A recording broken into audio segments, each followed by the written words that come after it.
The superintendent responds. Yo. Once again, we're back at it once again. And this time, we're going to look at Tulsi Gabbard's whoop Kamala Harris ass in this debate. This is the 2019 primary debate. This is old, but y'all know. Senator Harris, you have also been quite critical of Vice President Biden's policies on race, specifically on the issue of busing in the 1970s, having benefited from busing when you were a young child. Vice President Biden says that your current position on busing, you're opposed to federally mandated busing. That position is the same as his position. Is he right? That is simply false. And let's be very clear about this. When Vice President Biden was in the United States Senate working with segregationists to oppose busing, which was the vehicle by which we would integrate America's public schools. Had I been in the United States Senate at that time, I would have been completely on the other side of the aisle. And let's be clear about this. Had those segregationists their way, I would not be a member of the United States Senate, Cory Booker would not be a member of the United States Senate, and Barack Obama would not have been in a position to nominate him to the title he now holds. And so on that issue, we could not be more apart, which is the Vice President has still failed to acknowledge that it was wrong to take the position that he took at that time. Now, I would like to also talk about this conversation about Eric Garner because I too met with his mother. And one of the things that we've got to be clear about is that this President of the United States, Donald Trump, while he has been in office, has quietly been allowing the United States Department of Justice to shut down consent decrees, to stop pattern and practice investigations. On that case, we also know that the Civil Rights Division, this is important, the Civil Rights Division of the United States Department of Justice said charges should have been filed, but this United States Department of Justice usurped, and I believe it is because that president did not want those charges to go forward, and they overrode a decision by the Civil Rights Division of the United States Department of Justice. Under my administration, the Civil Rights Division will reign, and there will be independent investigation. Vice President Biden, I want to give you a chance to respond to what Senator Harris just said. When Senator Harris was Attorney General for 8 years in the state of California, there were two of the most segregated school districts in the country, in Los Angeles and in San Francisco. And she did not, I didn't see a single solitary time she brought a case against them to desegregate them. Secondly, she also was in a situation where she had a police department when she was there that in fact was abusing people's rights. And the fact was that she, in fact, was told by her own people, that her own staff, that she should do something about and disclose to defense attorneys like me that you, in fact, have been, the police officer did something that did not give you information that would exculpate your client. She didn't do that. She never did it. And so what happened? Along came a federal judge and said, enough, and he freed 1,000 of these people. If you doubt me, Google 1,000 prisoners freed, Kamala Harris. Thank you, Vice President Biden. And Senator Harris, your response? That is simply not true. And as Attorney General of California, where I ran the second largest Department of Justice in the United States, second only to the United States Department of Justice, I am proud of the work we did, work that has received national recognition for what has been the important work of reforming a criminal justice system and cleaning up the consequences of the bills that you passed when you were in the United States Senate for decades. It was the work.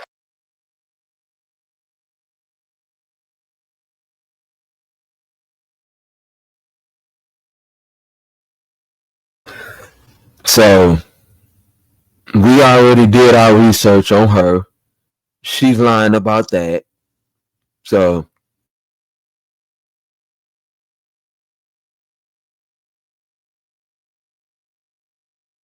of creating one of the first in the nation initiatives around re-entering former offenders and getting them jobs and counseling. I did the work as Attorney General of putting body cameras on special agents in the state of California, and I'm proud of that work. I want to bring in Congresswoman Gabbard. Congresswoman Gabbard, you took issue with Senator Harris confronting Vice President Biden at the last debate. You called it a, quote, false accusation that Joe Biden is a racist. What's your response? I want to bring the conversation back to the broken criminal justice system that is disproportionately negatively impacting Black and brown people all across this country today.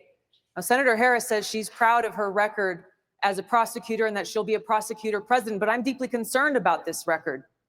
There are too many examples to cite, but she put over 1,500 people in jail for marijuana violations and then laughed about it when she was asked if she ever smoked marijuana. She blocked evidence.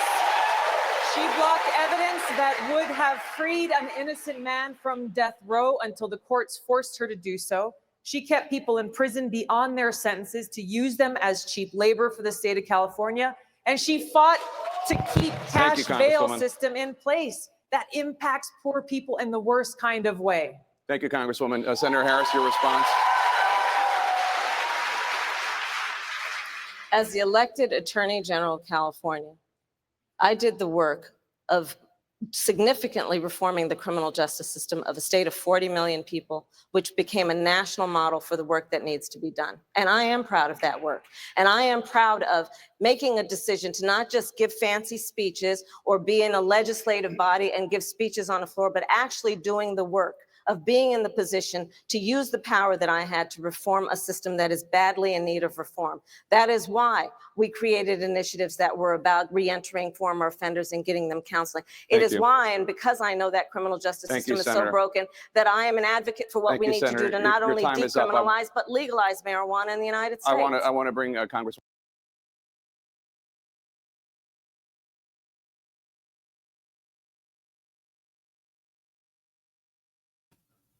That is the worst thing you can do. Because now, and because of this, you guys going soft on marijuana laws. Now we get things like fentanyl. So what happens when you guys legalize marijuana entirely and they bring back K2? Synthetic marijuana. Then what? Congresswoman Gabbard back in, you're responsible. The bottom line is, Senator Harris, when you are in a position to make a difference and an impact in these people's lives, you did not. And worse yet, in the case of those who are on death row, innocent people, you actually blocked evidence from being revealed that would have freed them until you were forced to do so. There is no excuse for that. And the people who suffered under your reign as prosecutor, you owe them an apology. Senator Harris.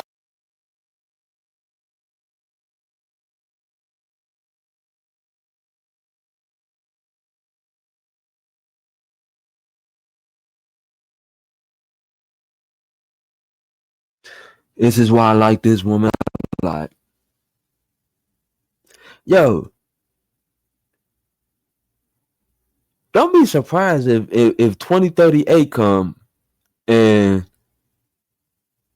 she's the next female president that actually wins.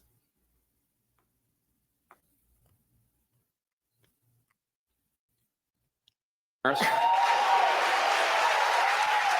My entire career, I have been personally opposed to the death penalty, and that has never changed. And I dare anybody who is in a position to make that decision, to face the people I have faced, to say, I will not seek the death penalty. That is my background. That is my work. I am proud of it. I think you can judge people by when they are under fire, and it's not about some fancy opinion on a stage, but when they're in the position to actually make a decision, what do they do? Well, I honestly think that the death penalty should be sought out for certain things, like rape. Or, great, my bad, YouTube, my bad.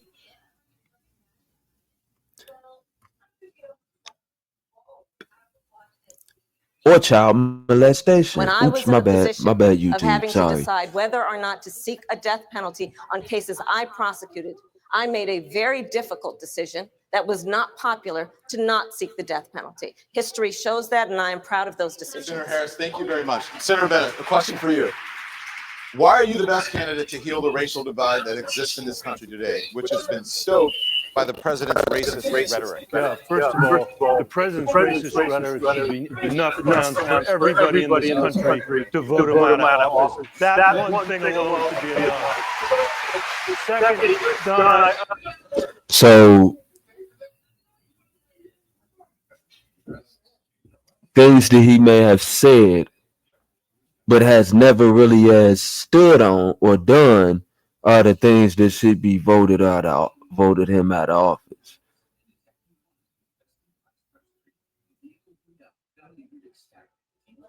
Okay. I want to answer your question by tagging on the conversation we were just having.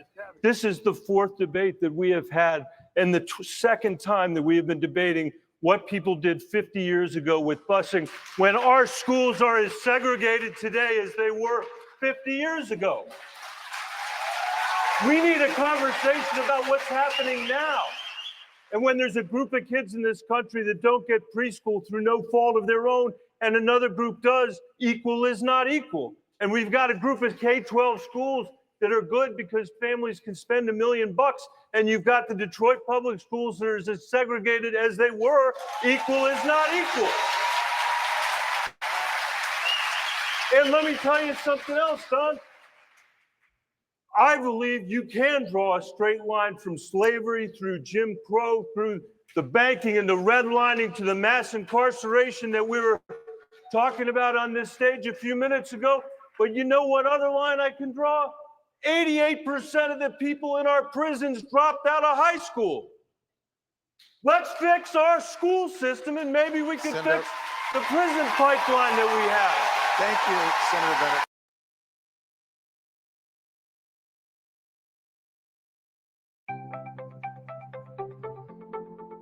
Searching for a trusted U.S. MT5 broker? Discover Forex.com, the largest U.S. broker with MetaTrader 5.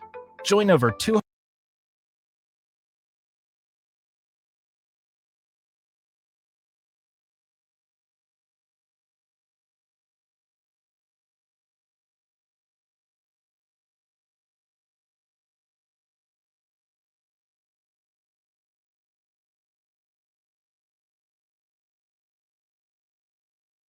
Tulsi Gabbard fights back against Clinton's remarks.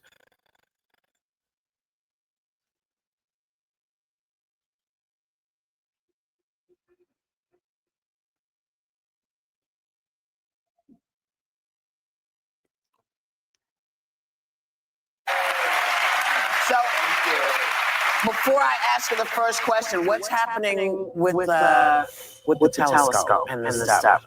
Oh, gosh. The challenge is ongoing. The challenge is ongoing. Okay. Yeah. What is that?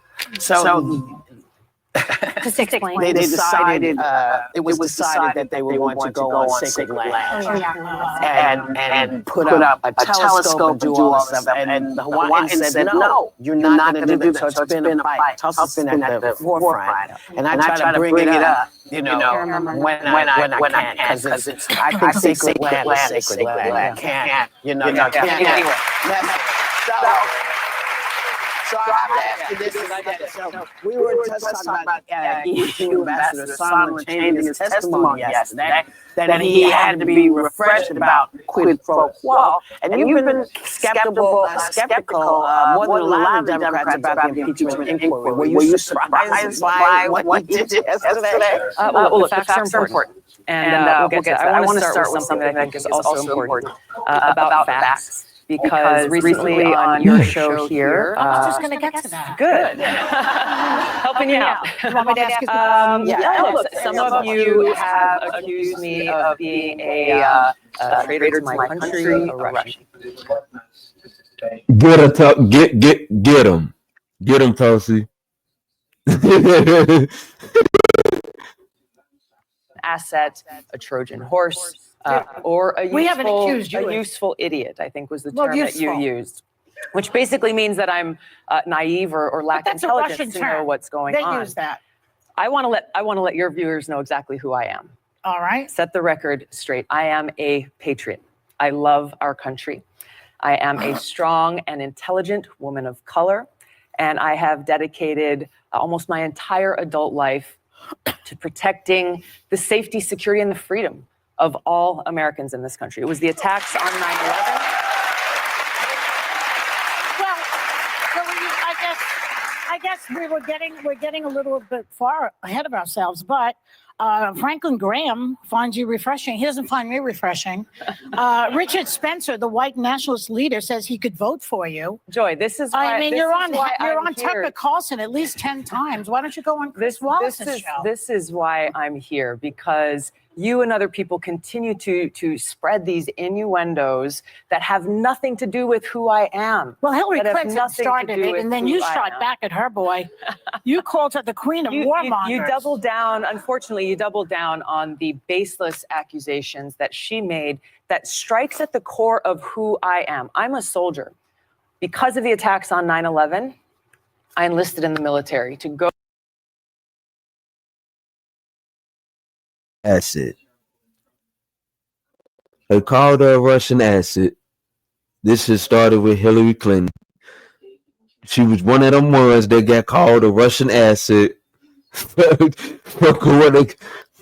standing up against the Democratic plantation.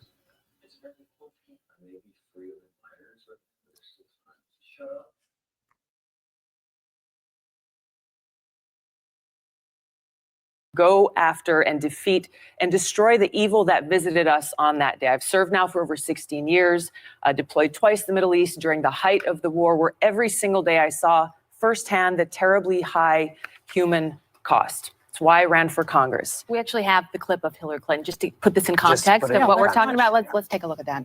I'm not making any predictions, but I think they've got their eye on somebody who's currently in the Democratic primary and are grooming her to be the third party candidate. She's the favorite of the Russians. They have a bunch of, sites and bots and other ways of supporting her so far. And that's assuming Jill Stein will give it up, which she might not, because she's also a Russian asset. So Really? I mean, this is outrageous. This is outrageous.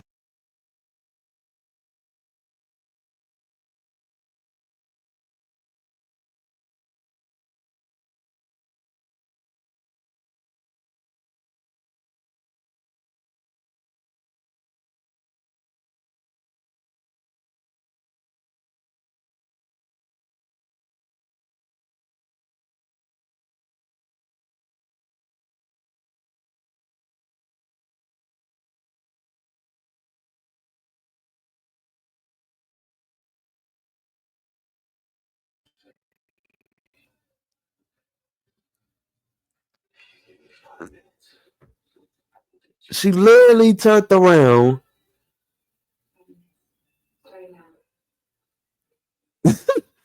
Everybody that was deemed a Russian asset was the opposite political party of this woman.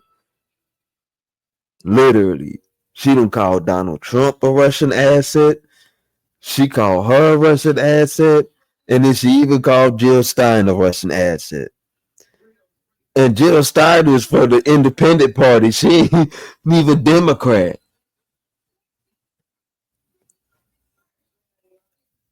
Jill Stein been running for president for I don't know how long.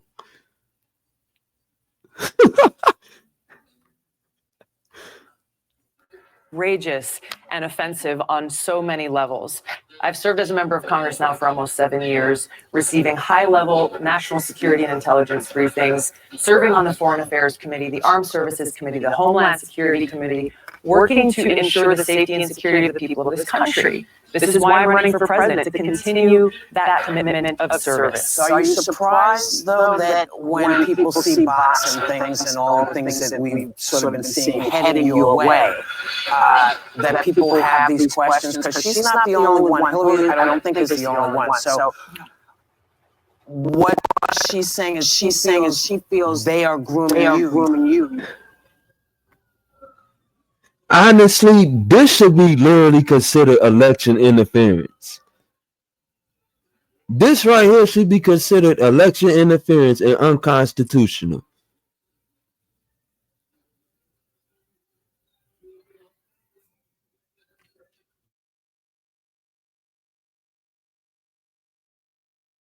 You're saying nobody's grooming me. I'm doing what I'm doing because I'm a soldier and a patriot. It's offensive to me as a soldier, as an American, as a member of Congress, as a veteran, and frankly, as a woman, to be so demeaned in But you such called a way. her the personification of rock. So demeaned She's a in woman such a too. way. Well, I'm pointing to the fact that she has continued this legacy of being the world's police around the world, that has waged wars costing the lives of thousands of my brothers and sisters in uniform.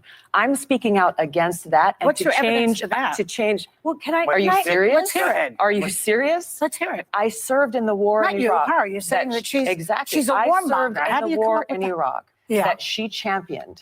She championed a regime change Did war you not in believe Libya. in that war? I believe the lies that were told to us. Well, so did she. So it is indisputable. It is indisputable to say anything other than the fact that Hillary. Let me just close this out. That Hillary Clinton, throughout her career, has led with a foreign policy of interventionism and being the world's police, going and toppling dictators in other countries that has caused such destruction and loss of life. I'm against that. I'm running for president to change that. Rather than actually debate me on the issues, she and others are resorting to these smear tactic campaigns, seeking to undermine me, smear my character, and sending a message to anyone who dissents, toe the line, or you too will be smeared.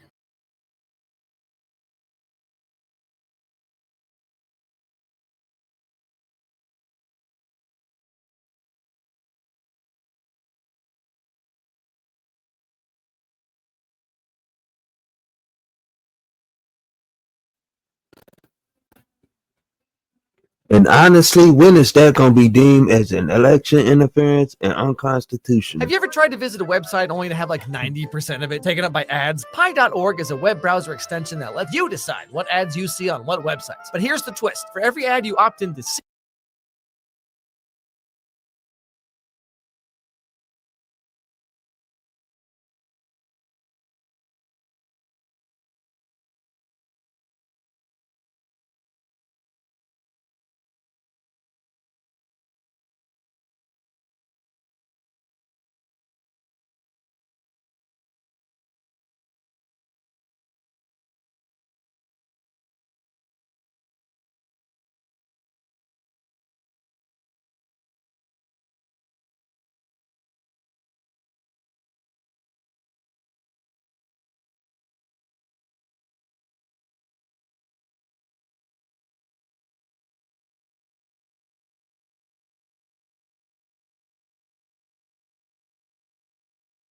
you are officially someone she fears. I don't know if there's a better compliment you can get. Like, I don't know who's quoted on the back of your book.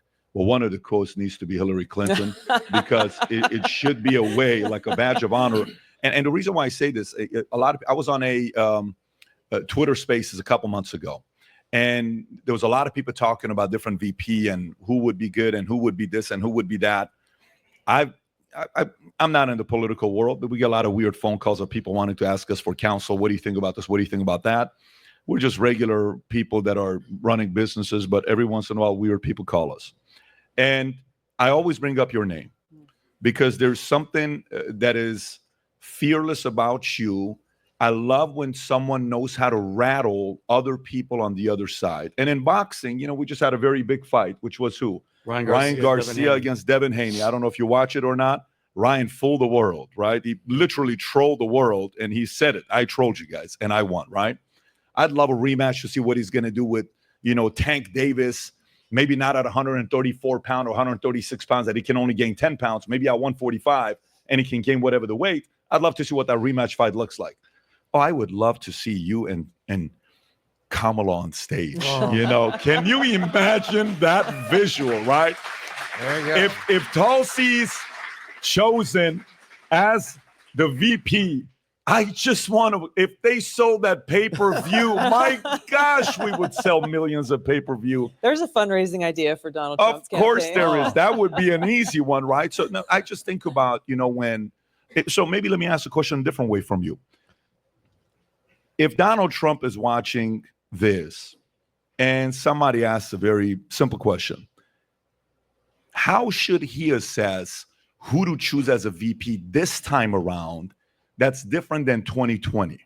Because 2016, because 2016, Pence was kind of strategic where he was going, a state that could have helped them out. Indiana, Evangelical, vote. Christian, Yes. kind of calm, doing his own thing, Kind of a middle America psyche too. Yeah. And Trump kind of needed that because he was a little bit edgy. So everybody's like, okay, that guy's going to be in his ear. At least somebody has got a little bit of calm temperament that's going to be okay. How do you think strategically would be the right choice to make as a VP today? What do you think is different about 2024 versus 2016? Well, first of all, I think it's important, and I get concerned every time I meet people as I travel who say, "Yeah, Trump's going to win this election. It's in the bag. It's a done deal." I've been through enough elections and I've seen enough elections where it is not done until that last vote is cast. And it concerns me when I hear this from people because it allows for a sense of complacency. We saw this in 2022. The outcome of the election was very different than what pundits on both sides of the aisle were saying it would be. And I think, and I talked to different campaign operatives. They said, well, gosh, there were 25,000 people in the state of Georgia, or 50,000 people that we expected to show up that just didn't show up and vote. So winning elections is about winning support. For President Trump or anyone running for president, frankly, you want to be able to bring people in to support you who may not already be there. And so that I think is probably one of the criteria that he's looking at, or that he should be looking at, is he's already got a huge following and a huge base of support that's very, very loyal. How do you bring over? There was a Gallup poll that came out recently, a week or two ago, that showed 43% of voting Americans are unaffiliated with either party. 43%. So Wow. that's a huge group of people who maybe they're undecided, maybe they're decided, who knows, but they are not already locked in from a partisan standpoint. There's a huge number of people like Bob Bartels, the video of the union leader we just saw, people who may already be in that pocket of identified Democrat voters, but they're saying, no, the Democratic Party has forced us to look elsewhere. I can't in good conscience vote for a Biden-Harris administration. So there's a lot of folks out there, people who may have walked a similar path that I have, a similar path that Adam has walked, who maybe identified as Democrats for a really long time, but have gotten to a point where it's just like they have gone crazy. Those are the kinds of people that I don't want to say up for grabs because it sounds very transactional, but who are looking for the right answer in how they want to cast their vote. That's number one. And then number two is it's critical that President Trump have someone by his side who has a backbone and courage and ready to take on the fight of our freaking lives in Washington to root out the rot and corruption that is so deeply entrenched in every part of our federal government. By the way, couple things, and Adam, I'm going to come to you. Adam also identifies as a 25-year-old white male, but that's a very different story. A lot of people can vouch for that. But so, no matter what happens, he kind of feels like he's aging backwards. But Rob, can you please play the clip of maybe a highlight reel, just to kind of remind some of you guys. Sometimes with social media, we have a short memory. Here's a Tulsi body slamming Kamala. Go for it. I love this. Now, Senator Harris says she's proud of her record as a prosecutor and that she'll be a prosecutor president, but I'm deeply concerned about this record. There are too many examples to cite, but she put over 1,500 people in jail for marijuana violations and then laughed about it when she was asked if she ever smoked marijuana. She blocked evidence. She blocked evidence that would have freed an innocent man from death row until the courts forced her to do so. She kept people in prison beyond their sentences to use them as cheap labor for the state of California. And she fought to keep cash bail system in place that impacts poor people in the worst kind of way. Thank you, Congresswoman. Oh, It's just a beautiful moment. It's like highlight. Da-na-na, da-na-na. Tonight, Tulsi Gabbard body slammed Kamala Harris in the debate stage. Go ahead, Adam. Well, right there with you, Tulsi. I firmly believe there's a lot of independents or even Democrats who in 2016 or in 2020, there was a 0% chance they were going to vote for Donald Trump. And now he is fully in play for their vote. And that's not just me. I think there's millions of Americans right there, especially in swing states, in Michigan, Wisconsin, in Pennsylvania, in Georgia, for sure. You know, we were talking about the qualifications, what it would take to be a VP. Yeah. So fully on board with your bravery, with your courage, speaking truth to power.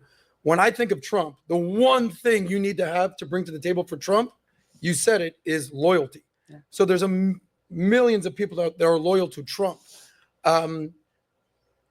Your loyalty, obviously, I'm not questioning your loyalty, but if you just look at the evidence, you're not loyal to the Democratic Party. You've left them.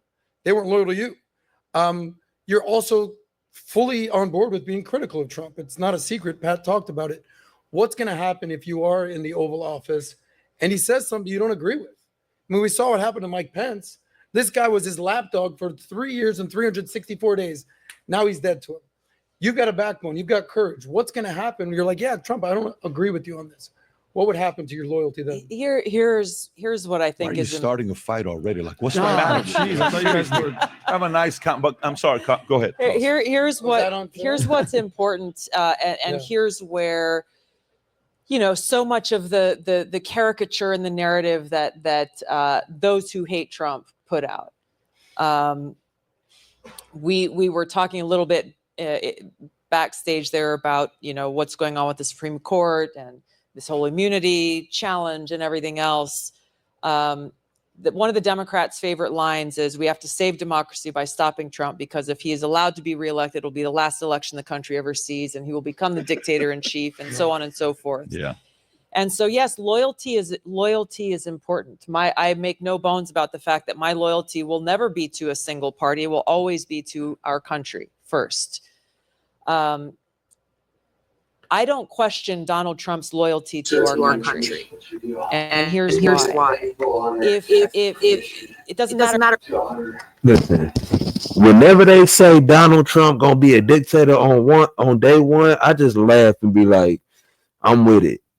Because I know they lying.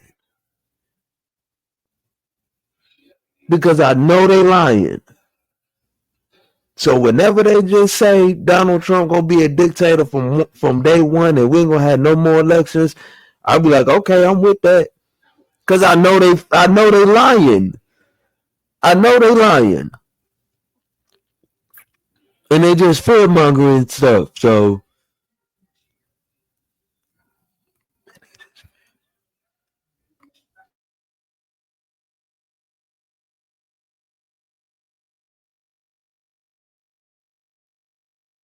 matter how many people say, well, he's only in it for himself and this and that. The guy has been, 92 or 97 felony charges now. He's being held up in a court of law. He is, his bank account is being cleaned out by all of these various charges and rulings that are coming through. The guy is losing money. He is being attacked relentlessly. He has the Department of Justice being weaponized against him. You look at all these things that he's going through. One of the court cases he has now was only picked up again after he announced he was running. Previously, they had looked at the charges and said, yeah, there's nothing here. We're not going to pursue this. Why would a guy like him put himself through that if not motivated by a desire to serve our country and to save our country from the Biden-Harris administration, the Democrat elite, who are actually destroying it? They are actually taking away our freedom. They are actually going after our kids. They are taking parents' rights away from them. They are making our country less secure through open borders. We can go down the laundry list of very, very serious challenges. These aren't Democrat or Republican problems. There are problems that affect every one of us. So, you know, if I were in a position, if Donald Trump said, hey, here's what I think we should do, what do you think? And if I did not feel it was the right thing for the country, I would absolutely tell him so and respect the office that he holds. But I'm not chasing any titles. I'm not chasing any jobs. I'm chasing the opportunity to be in the most impactful position to save our country, because there is nothing short of our future and our freedom that is at stake in this election. For everyone out there that's watching, Tulsi is officially on Minect. Rob, if you can show her Minect, the first 50 people that Minect with Tulsi we will send you a copy of the book as well signed. We bought copies to get it out there because we are so confident in her message being out there. We feel more people need to hear from her. So the first 50 that connect with Tulsi, ask her whatever questions you got. And those 50 names we'll get, we're going to send you a copy. Just make sure you're in America. If you're anywhere else outside of America, we're not shipping to you. If you're not in America, don't do the Connect. Only in America will ship the copy to your first 50 states. Thank you for that. So if you like this clip and you want to watch another one, click right here. And if you want to watch the entire podcast, click right here.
Have you ever wondered how the world's currencies are traded?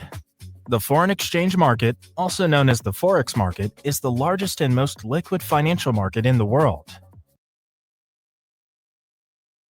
It's a marketplace where currencies from all over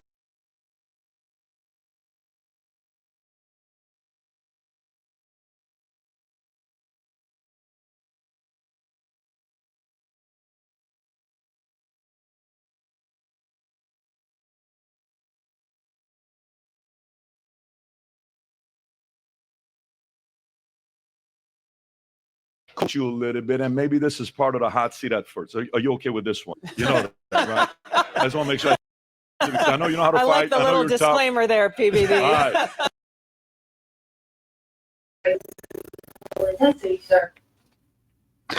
Yo, honestly, the people that's been standing before us, that's literally been voted into office the last 16 years, so unqualified, they make me feel like I can run for president.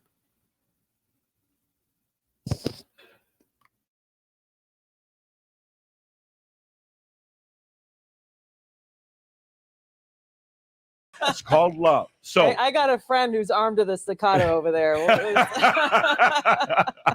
so here's what you said years ago, and I think a lot of people today in America may. Now, when you can sit here and make a underqualified person like me feel like I could run for president and do better than y'all, then you got some work to do.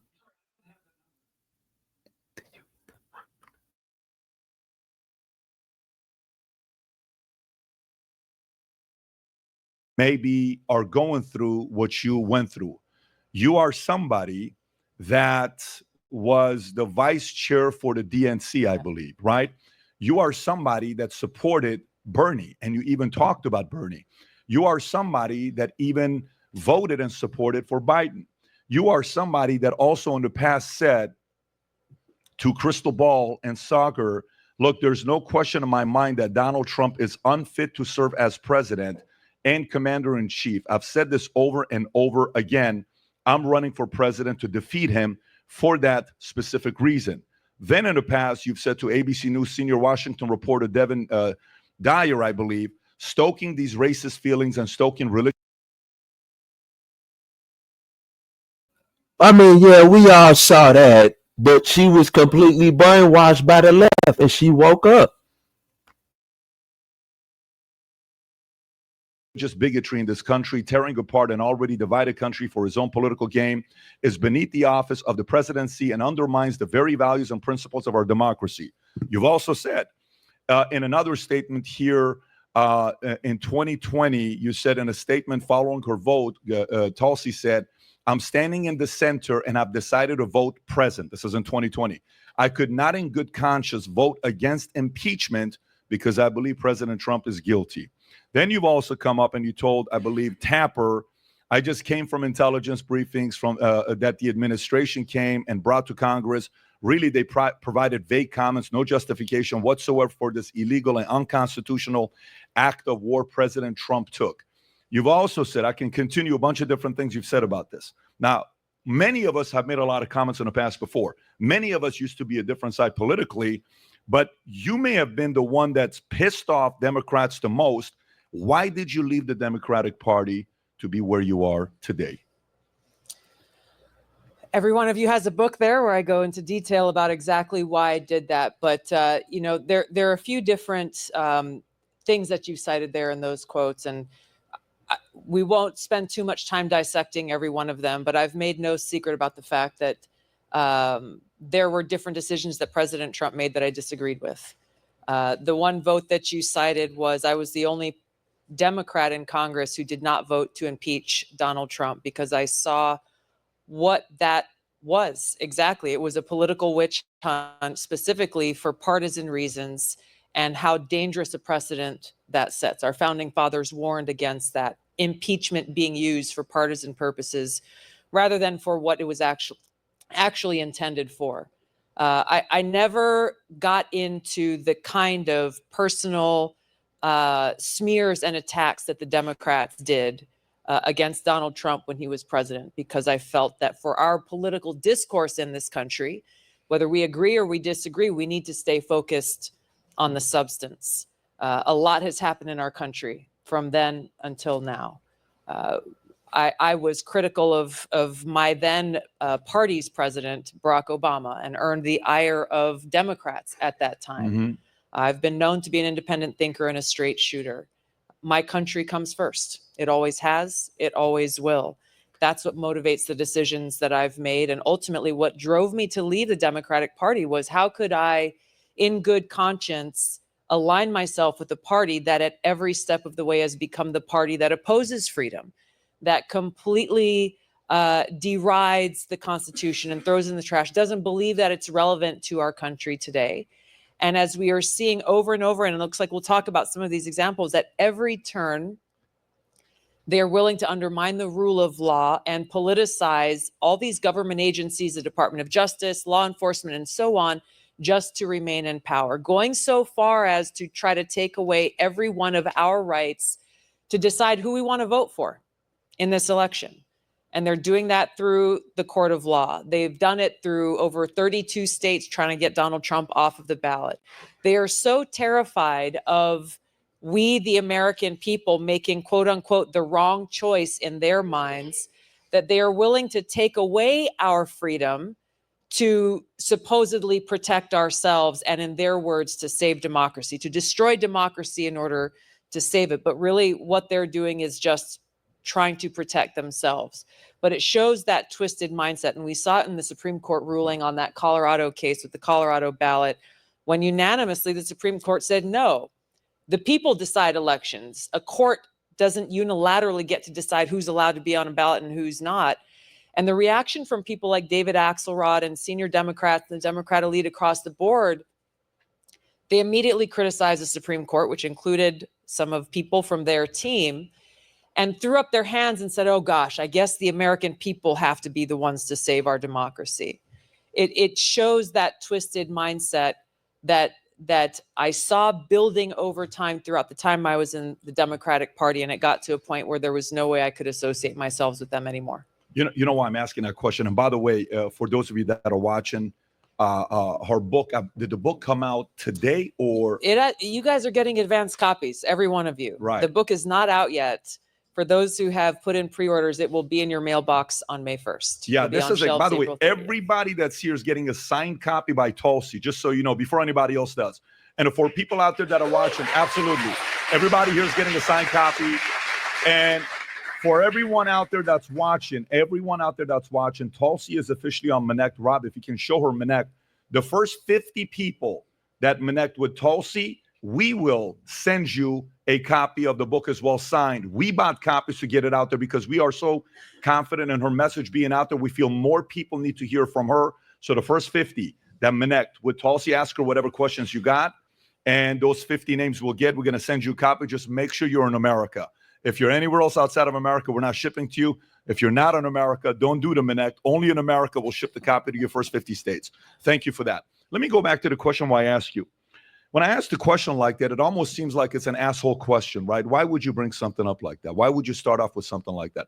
I only bring that up because I think a lot of people in America feel that way, that maybe before, everybody had an impression of who he was and what he was doing because of what we were watching everywhere. And a lot of people got bamboozled where you're sitting there saying, man, this is really what's going on. He was really dealing with Russia. Was he really doing this? Is he really doing? And then year, 2 years, 3 years. Wait, this was all Hillary doing this to him, and she did it to you. So was there a part of it for you where you're sitting there saying, you guys are the Democratic Party. You guys are some deceptive, dark, gamifying, dividing America for at any cost to fool people just to win an election. Did you experience that kind of anger and agitation where you finally said, I'm done with you guys? You guys almost had me, but I'm out of here. Yes, but I saw it very early on.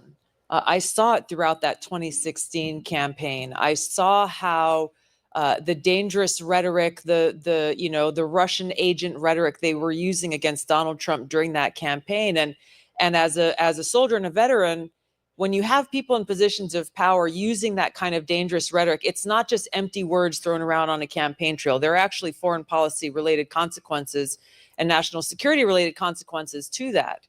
I was invited to meet with Donald Trump 2 weeks after he was elected in 2016. This was right before Thanksgiving. And I was the first Democrat in Congress to go and meet with him, flew from Hawaii to New York, and had a conversation with him about foreign policy. There were some folks around him who asked me to go and speak to him specifically about the Middle East, about combating radical Islamist terrorism, what's going on with ISIS and Al-Qaeda. And of course, I was grateful for the opportunity to go and meet the person who would be our next president, commander-in-chief. And we had a great conversation. It's point to point, sat across from his desk there in Trump Tower. We talked for almost an hour. He asked a lot of great questions, shared a lot of his insights. I did the same. And I can't even tell you how much my phone blew up as soon as I walked out of that building afterward. And one of the things that struck me was how so many of my Democrat colleagues back then, even some family members, they were horrified. They were horrified that I had the gall to meet with Donald Trump and criticized me for quote unquote humanizing him. That was probably one of the first things that I saw that just showed, what we now know as the Trump derangement syndrome. To me, any member of Congress who cares about the country and who cares about a specific issue, if you're invited to meet with the President of the United States and you don't take that opportunity, then you are doing a disservice to the people who voted you into office. Whether you agree with them or not on other issues, whether you like them, you don't like them, that's not the point. If you care about solving problems, if you care about actually doing the work of the people, of course, take every opportunity to do that. And it only escalated from there. And it was, conversations that happened in the cloakroom off the House floor in the Democratic caucus. People were unable to see things as they were, just from a substantive policy standpoint. And instead, things very quickly devolved into some alternate reality that sounded like a good political talking point, but wasn't actually a reflection of what was happening. For everyone out there that's watching, Tulsi is officially on Connect. Rob, if you can show her Connect, the first 50 people that Connect with Tulsi, we will send you a copy of the book as well signed. We bought copies to get it out there because we are so confident in her message being out there. We feel more people need to hear from her. So the first 50 that connect with Tulsi, ask her whatever questions you got. And those 50 names we're going to send you a copy. Just make sure you're in America. If you're anywhere else outside of America, we're not shipping to you. If you're not in America, don't do the Connect. Only in America will ship the copy to your first 50 states. Thank you for that. So if you like this clip and you want to watch another one, click right here. And if you want to watch the entire podcast, click right here.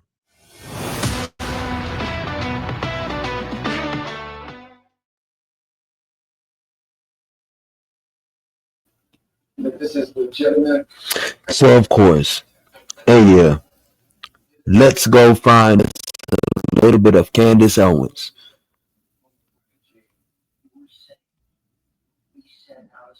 Right here.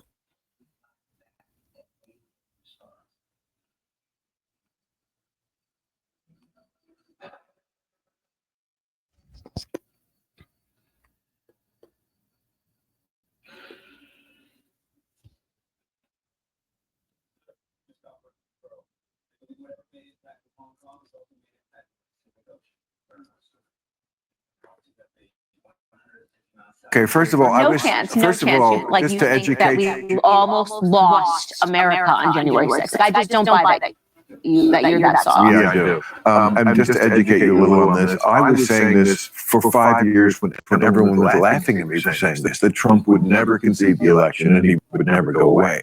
I was all alone on a raft. In this video, Candace Owens and Bill Maher engage in a heated yet thought-provoking debate tackling a range of controversial topics, including Trump's role in the January 6th Capitol riots, media bias, the Me Too movement, climate change, and the rise of political correctness. Owens skillfully challenges Maher's viewpoints, defending conservative positions on these issues while exposing what she sees as hypocrisy and manipulation by the media and cultural elites.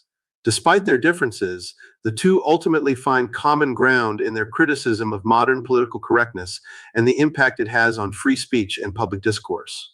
But like my colleague Matt Walsh, she's got 6 kids. I feel I'm naturally competitive. Oh my God. Yeah, I know, it's really bad. Well, It's bad. I'm very, very competitive. So I feel like now I might just have 6 kids, just 7, just to beat them. It's really bad. definitely bad for the planet. I know. Let's not get into that right away. I mean, Kids are bad for the planet. well, everything. They're pretty eco-friendly, actually.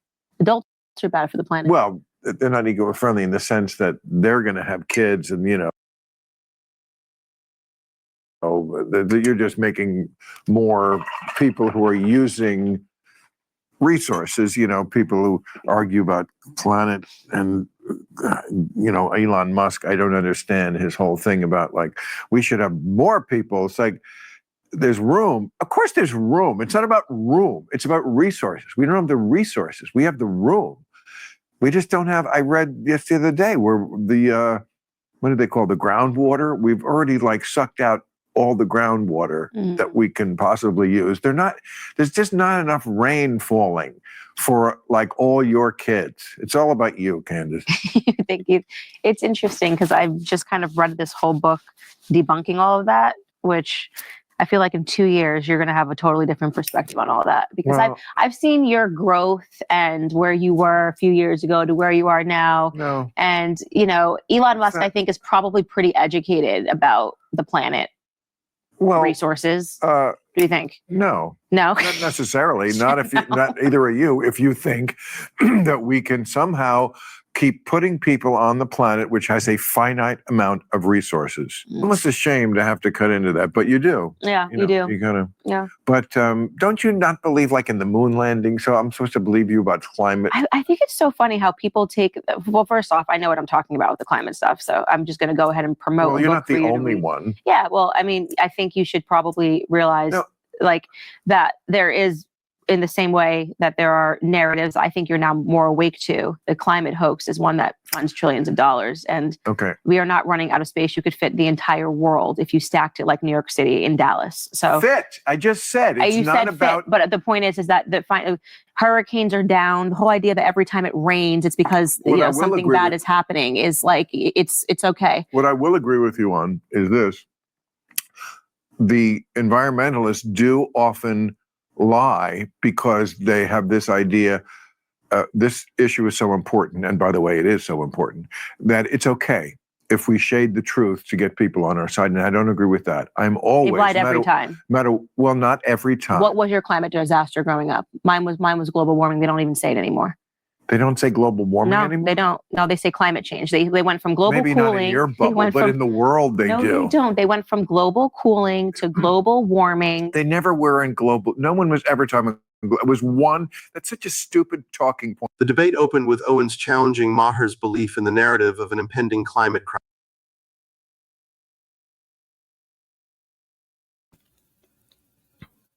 I was a little kid back in the day, and I absolutely remember them calling this global warming.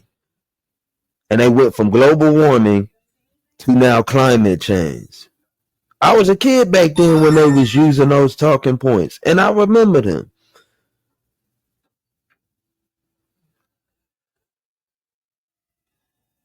So what is Bill Maher is talking about? Bill Myers talking about. So what is Bill Myers talking about?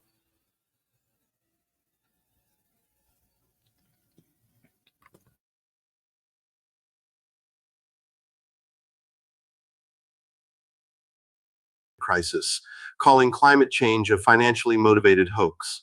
She argued that people were being manipulated into making certain lifestyle choices, such as having fewer children, out of fear. Maher, however, maintained his concern for environmental issues and pushed back against Owens' claims, asserting the importance of addressing these challenges. Despite Maher's stance, Owens dismissed his views as part of a larger culture and media-driven fear-mongering campaign designed to control public behavior and opinions. Let's check it out. Nobody was talking about global cooling. Yes, we understand that the planet is always changing. That's a different story. No, there was a whole climate alarmism via the IPCC for global cooling. No, there wasn't. Okay. There was. But do you believe people landed on the moon? Well, let's just back Because that if up. you don't, because you're then I going, think that's no. I think that You are really sets a taking- standard for this discussion. You are taking something that was a Twitter You can't answer it? joke. I'm going to answer your question, Okay. but I'm just trying because I think you should add context because what you're doing now is you're jumping away from an actual meaningful discussion about climate change and the hoax that's surrounding it and making people fearful to have children. And you're all going, well, didn't you once tweet when I said, literally, I said in the tweet, let's have some fun today. What is one conspiracy theory that almost got you and that you think like could possibly be real? And I said, the one that always gets me every time is the moon landing. How come we haven't gone back? Of all the things I talk about and I'm known for, like there wasn't even an article written about this about me. I wasn't planning to talk about Yeah, it. so but it's like, how did you get here? Because you saw it on Twitter? I got here, somehow I knew it. But how? Because it's out there. But it's because not. It's not even in my Wikipedia. Like it's so obscure. It's so niche that I'm just like curious. I don't think that's the case because I think I read it in the Vanity Fair article about you. No. No? Nope. Well, That's what I mean. It's not even relevant for like I've never ever had a single person sit down and ask me this question. Well, then so I'm I've just done like America a service because Okay. we find the baseline of your thinking. I'm sorry, but that is relevant. That you don't think men landed on the moon. Just go ahead and say that you saw what she stated on Twitter, and that was that.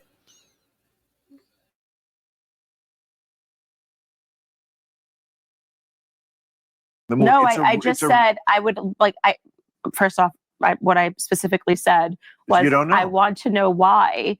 And I think even Elon Musk said this in his timepiece. Ask him about it.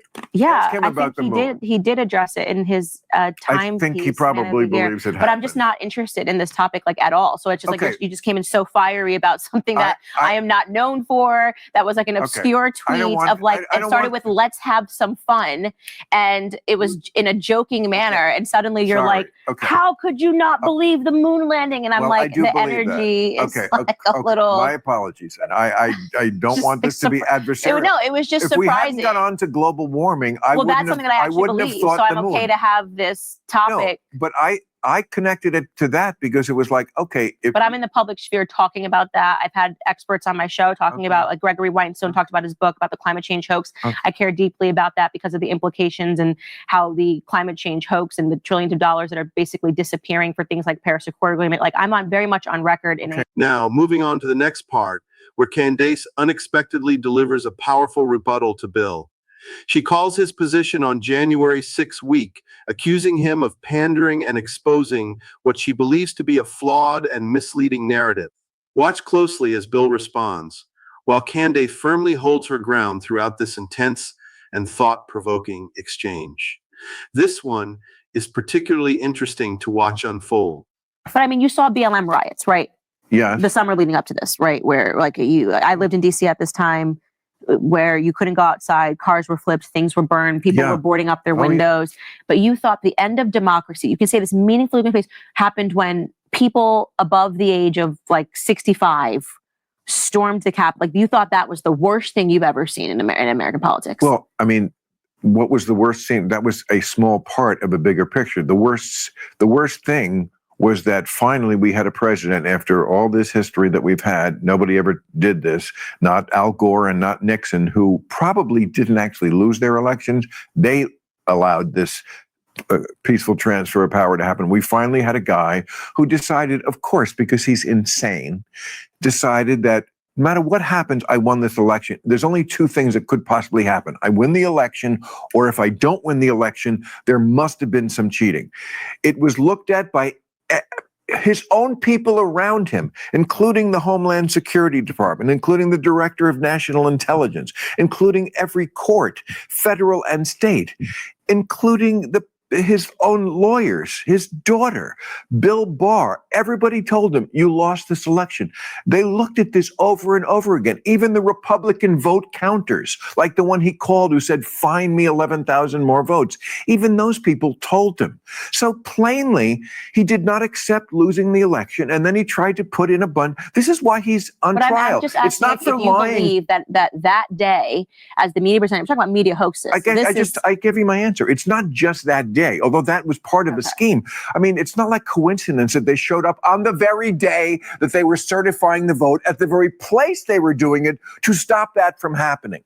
And That's not a did you have coincidence. any questions about why the FBI hasn't been able to find, since we started with media hoaxes, do you think it's strange that they haven't been able to find who dropped off the pipe bombs the night before? Because I think that's the strangest piece. What pipe bombs? Oh, this is some red herring No, it's bullshit. not. No, not red herring. This is in the news. You can watch the CNN, MSNBC. Remember the night before on January 5th, there were pipe bombs that were set outside of the RNC and the DNC headquarters, right? And this was a part of the whole thing. That bombs were about to go off, but they were able to, get the bombs out. This is why, AOC said should have flight for all this stuff.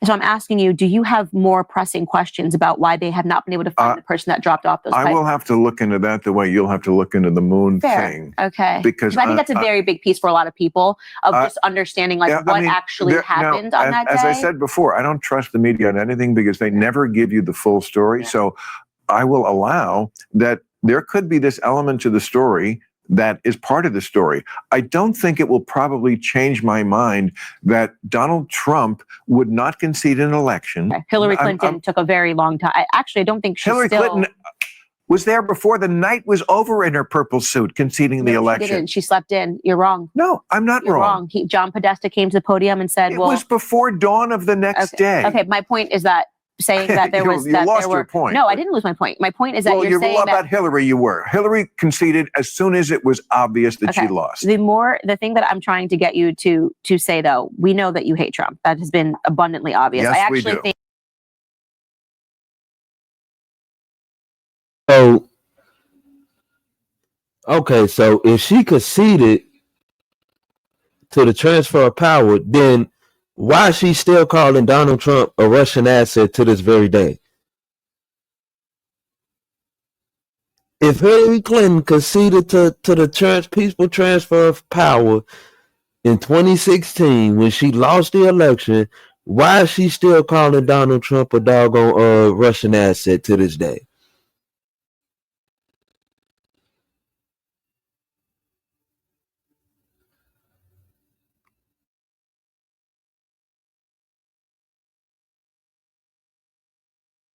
think that Trump out of office For good reason. was a good thing for your show because it allowed you to. It's not about my show, Candace. That's insulting. No. It's insulting I'm to- saying because people that Can we weren't just- watching your show, that you didn't let me finish. You can't be Okay, told by a but- sentence I didn't finish. No, but you keep I was going to implying say that people that did not watch your show because there was so much dedication to talking about Trump during those years, then were switched onto your show because you moved on and you started talking about other topics that were crucial and I think brought in more of a conservative base. Can we That's just not insulting can to we say. just yeah, it is. Can we just have this professional courtesy that I concede and I believe you believe everything you say. Yeah. give me the same courtesy. I said I believe you hate Trump, and well, I you're said saying I'm doing things for ratings or to bring in a that different I didn't audience. even bring up ratings. I never I do said I actually believe that literally amongst my audiences, more conservatives started watching you post Trump. Yes, myself included. But that's a big. That's not a bad. I'm sorry, I said you got a bigger audience now. Like, oh my gosh, you got you're gonna find yourself to see more people like me. No. You ascribed a reason to it that's not true. I do have a bigger conservative audience and a less woke audience, probably more people who are common sense centrist. Good, fine. I didn't do it for that reason. I never said you did it for that reason. I said I did not imply that. Okay, fine. I didn't. I genuinely meant what I said. Okay. Yeah. I just say what I really when Trump think. got out of office, you started focusing on different topics other than Trump. Everything was about Trump. I agree. Right? And it wasn't. It's never been that way for any other president. And not everything was about Obama. Other presidents weren't not like that. We have definitely. I think I believe that and we can disagree on this. I think that from the second he announced that he was coming down, there was a media obsession with taking him down like I've never seen. It actually woke me up. I was on the liberal side and it turned me into a conservative. It was vicious. It was nasty. It was calling him things that he wasn't. There you was, but didn't participate in that. But pretending that Trump was like a avowed racist that was trying to bring back the Klansman was a little bit like dramatic, you know? But that happens with every president and everybody who gets that high up in the tree. You know, when I don't know how far back it goes, probably to George Washington, when a person is the one who's going to be in power, the people who want to prevent that, who think oppositely of how he thinks or she thinks, yes, that's what they do. They try to destroy. They didn't try to destroy Obama. Not in the way that they come on Trump. You had the Lisa Bloom period where you had Candace. 85 million women that came out of the woodwork with allegations. And where were you guys? He's been in the public sphere for the last 30 years. He's had shows. Where were you guys with your allegations before he announced running president? I mean, it was so obviously a ratchet job. And these things matter to you because it doesn't matter. One of them's on it doesn't tape. matter. It doesn't One matter. of them's right from the horse's mouth saying, I grabbed pussy. He didn't say I grabbed pussy. He did. He said he was talking about groupies. He said they will literally let you do anything, including grab them by the He wasn't talking about groupies. Maher argues that January 6th was a pivotal moment that nearly led to the collapse of American democracy, driven by Trump's refusal to concede the results of the 2020 election. He criticizes Trump's influence over his supporters and his repeated claims of election fraud, which he believes fueled the Capitol riots. Owens counters this by highlighting similar unrest, such as the Black Lives Matter riots, which she argues were just as significant but did not receive the same level of alarm. She questions the media's narrative surrounding January 6, alleging bias and pointing to unresolved issues, such as the pipe bombs planted the night before, which she believes were downplayed or overlooked. The Me Too movement. I'm very against all of this like rabid feminism. I don't like the idea of, I actually think it does really bad for relations between men and women to pretend like some things are not abundantly true, that we don't have a culture of groupies and hoes and thoughts and music videos. And yes, we do. And it's fine. And not every woman is like this.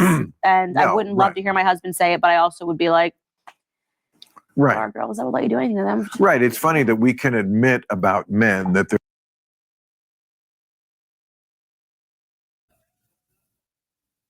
We get up on here on this internet and we talk about hoes all day.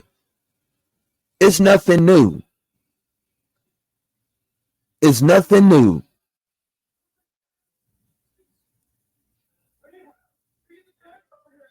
We get up on this doggone platform and talk about hoes all damn day. Every day. So what's the difference? He ain't said nothing that none of us haven't already said or 2 times worse on these doggone platforms. And then that joke right there, he was literally joking around when he said that. He was literally joking around when he said that.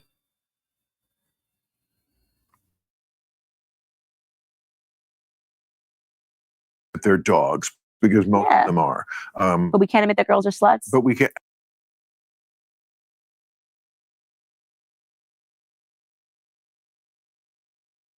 Yes, we can admit that some girls. Yes, that we can admit some girls are sluts. Okay, yeah. EVE Online is a vast universe. A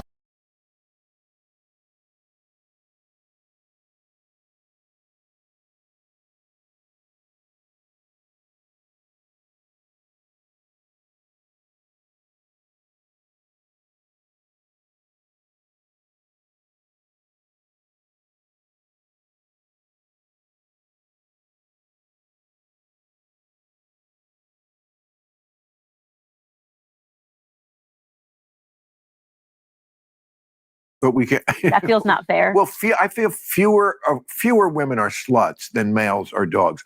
Almost. And I just learned that you are not on OnlyFans, which is lovely. That I'm on? That you're clearly not on OnlyFans, where they're literally selling their bodies for a certain No. price. Oh God, no. Owens criticizes the Me Too movement, expressing her disdain for what she views as rabid feminism that encourages women to adopt a victim mentality. She argues that the celebrity and entertainment industries are rife with groupies and individuals who willingly seek relationships with powerful men, and the media has used these dynamics to unfairly vilify men, particularly targeting figures like Trump. Owens further critiques modern feminism for fostering division between men and women, claiming it has harmed relationships and created a toxic environment of mistrust rather than empowerment. Was kind of the first politically inclined person in my show, in my family, and it was interesting to kind of see how everyone reacted to it. And my grandfather, I cared very deeply about what my grandfather thought about me. Very deeply. I care very deeply about what my grandfather thinks about me. And he called me up one day, and I happened to have been invited to speak about the rise of white supremacy in front of Congress. I don't know if you've ever seen that clip of me. Mm-hmm. My granddad I think came I with did. me. Yes. My granddad was sitting behind me. And when I did my opening statement, I said that part of the reason that I'm so compelled to dispel this narrative is because my grandfather grew up with real racism. My grandfather had the real Klansmen That's what I mean. shooting inside of his home in Fayetteville, North Carolina, when he was a boy.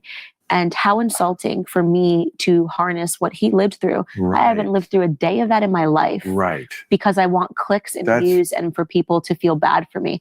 That should make people sick when they do that, when they pretend. And that's all I'm ever asking. And my granddad, what's so crazy about it, I wrote about this in my book, and why I'm the way I am today, is that when my grandfather would go into these stories about the Klansmen who hated his dad, and I think it was because his dad was, the kind of person that might whistle at a white girl, you know what I mean? But anyways, when they hated his father, he'd go back in the story and he'd say, we'd run in the back of the house, me and the kids. My grandpa was 1 of 12, and we'd run under the bed. 1 of 12. 1 of 12. Yeah. And then And you're carrying on the tradition now. Exactly. My granddad would say, and then my daddy would grab the shotgun and speak back at them and shoot back at them boys. Like, so powerful. Wow. Not this like, Yes. oh my God, I looked at these colleges not accept. It's like, Black people have gotten weak, and it saddens me because we were funny, like the concept for me of comedians, Black people being able to turn pain into humor, funnier than everybody else, like always from this position of strength. And I had so much pride in that growing up. I had pride in my grandfather, pride in Black America, and to see it all suddenly dissipate for me with the rise of the BLM narrative, this idea that like, no matter what, whenever Bill Maher's thinking, he just sees me as like, that's a horrible, It's horrible. toxic. No. I want to be able to make fun of you for your race. I want you to make fun of me. I want us to be able to talk stereotypes because they're real and they're funny. And I've seen you like take people apart, like about Black dorms. Yeah. Black only dorms. I saw you with the guy, I forget who it was.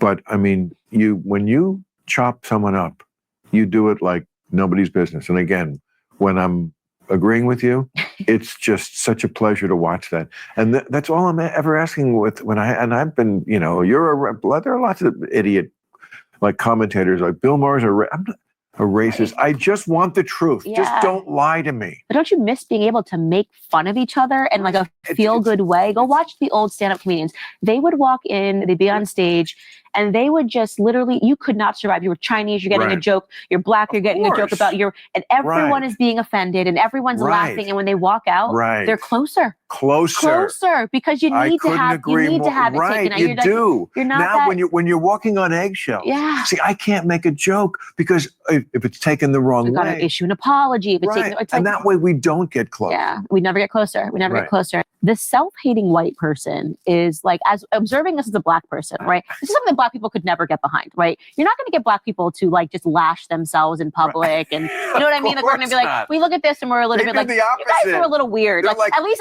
we're like saying we're amazing and you guys are awful. Like, you guys are. And if I can, I'll pop my collar and I'll shine. The self-flagellation. I've done it two. Makes me uncomfortable. And it's a lot here in LA. It is weird. It's just weird. It makes me uncomfortable. I don't want to watch people. It is uncomfortable. Hurt themselves. And also it puts an imposition on Black people. They're asking Black people to forgive them or to signal that I know you're an ally. Yeah, I know hate you're that. one of the I'm like, oh my God, I please, hate it please don't talk to me. Yeah, I'm like, every it's time so they do it, gross. it makes my skin crawl. It's cringe. Because I know you don't mean this. Of course not. And I don't know why. And it makes me feel like you're like Candace, watching it. Black Panther was very meaningful to me. And I wanted No. you to know Can I that I taste- see your experience and I hate myself, for being born this way. We were going to call my show Keeping It Real, but, of course, that would have not aged well. But at the time, and I remember the network was like, too black. Too black. Too black that day. But like, what they don't understand is that that's what, in my experience, I'll just say it this way. In my experience, what black folks love is not, I'm your ally. They love keeping it real. Yeah. Well, Keeping it yeah, real. my dad loves you. Both Owens and Maher discuss the rise of political correctness and its impact on free speech and humor.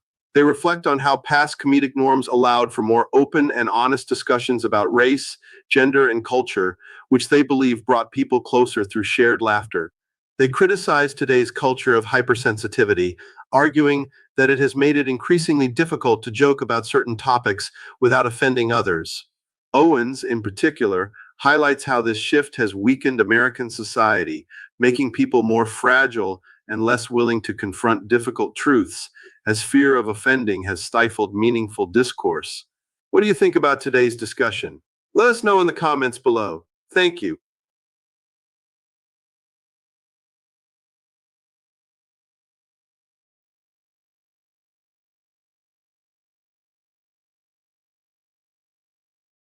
As you can tell, I was not created by GoDaddy Aero.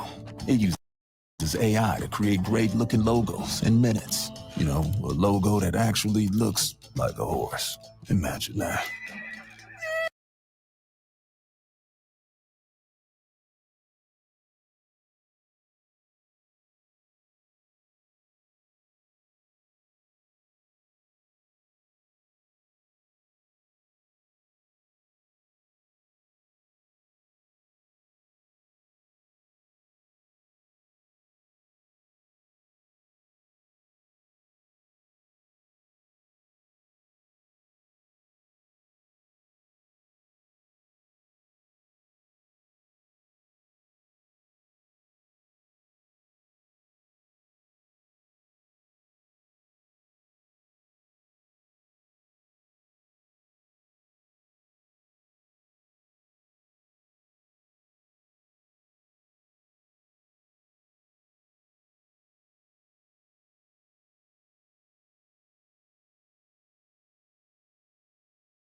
This is honestly such a blessing. I am so grateful to be here. I cannot thank all of you enough for coming here to hear me speak.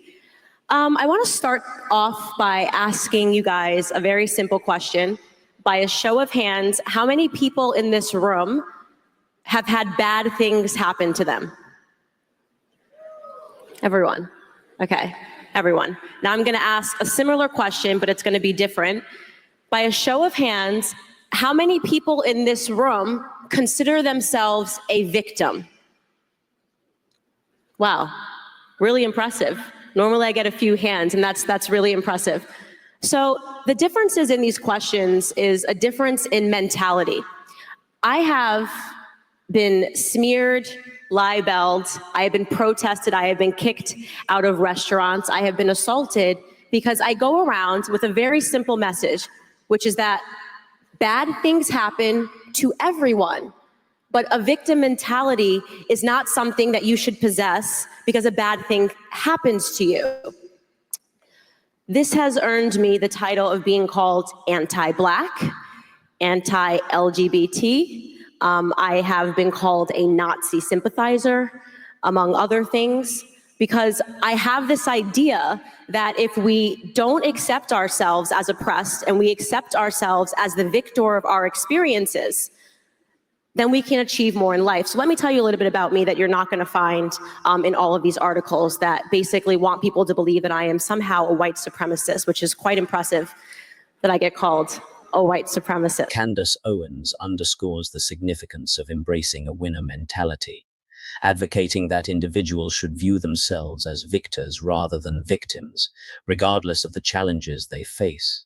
She highlights that this perspective shift is crucial for personal growth and empowerment, contrasting it with the damaging effects of a victim mentality. Despite encountering criticism and being labeled with derogatory terms such as anti-Black and Nazi sympathizer, Owens remains steadfast in promoting this philosophy.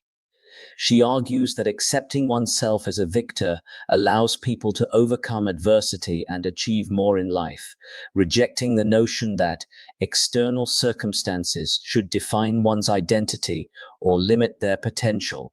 I grew up in Stamford, Connecticut. I did not, yes, is there some Connecticut love here? That's awesome. I grew up in Stamford, Connecticut, in a really small apartment I share with my sisters. I have two sisters. Did not grow up, I grew up in poverty. My family didn't have much. We had the exterminator coming into our apartment when I was a little girl to get rid of the roaches every week because we lived in a low-income housing structure. About the time that I was 8 years old, my grandfather decided, he came to our apartment, he said, I really don't want my grandbabies to live in this sort of a situation. And he moved us into his very middle-class house. Now, my grandfather is a very, very, very pious man. Living in his home meant that every single morning, I was meant to read the Bible. He would pick a scripture, and me and my brothers and sisters would sit around the table, and he would ask us questions. And based on our understanding of the scriptures and the Bible, we would be awarded different hot chocolate mugs in the morning.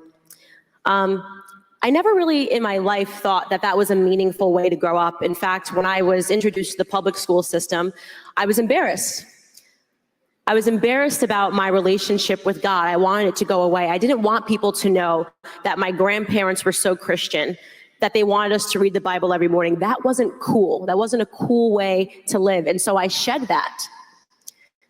I shed that throughout most of middle school. I hid it.